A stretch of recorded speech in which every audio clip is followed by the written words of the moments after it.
Supergreens, I mean, and even just greens like spinach and that, I mean, Yeah. can you tell us the advantages of eating a lot of greens? Well, the advantage of eating greens is that basically, if you're eating greens, you're alkalizing your system all the time. And the acid-alkaline balance, now they know from scientific research that we should actually have a diet that's 80% alkaline and 20% acid.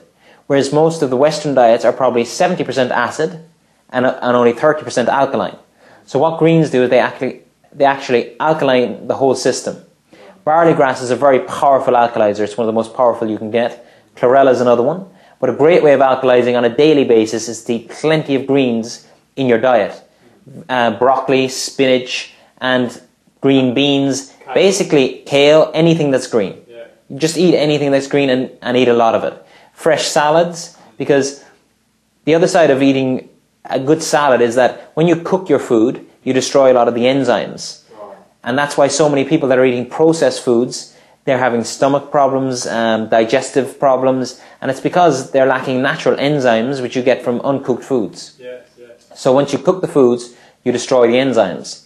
Obviously, you have to, depends what country you're in. If you're in a warmer country, you can have a much more live food diet.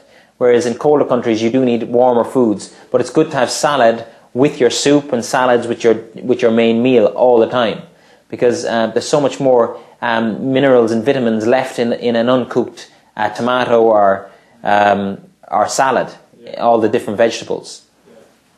And actually, I know in Ireland, for instance, there's a lot of, what's it called, the stinging nettle. You were telling me the other day, your father actually goes out and picks it and makes a stinging nettle tea. I mean, there's so many herbs out there in the wild, like even weeds in the garden, like dandelion. Yeah. And they even grow through the winter in many places, and they're fantastically healthy, aren't they? Oh, brilliant!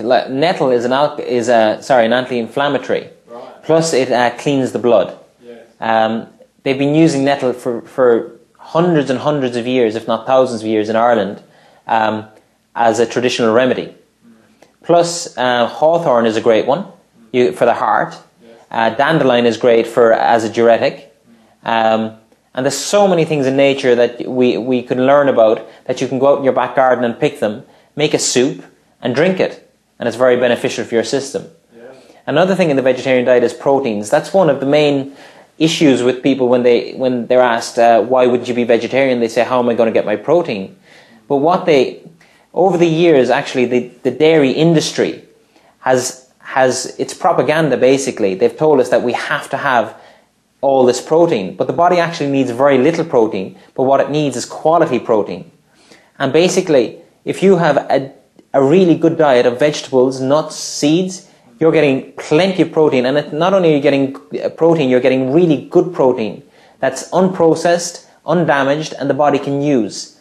And actually, at the moment, there's a vegan bodybuilder who's a world champion bodybuilder, and he's vegan. Yeah. And he's just a wonderful example.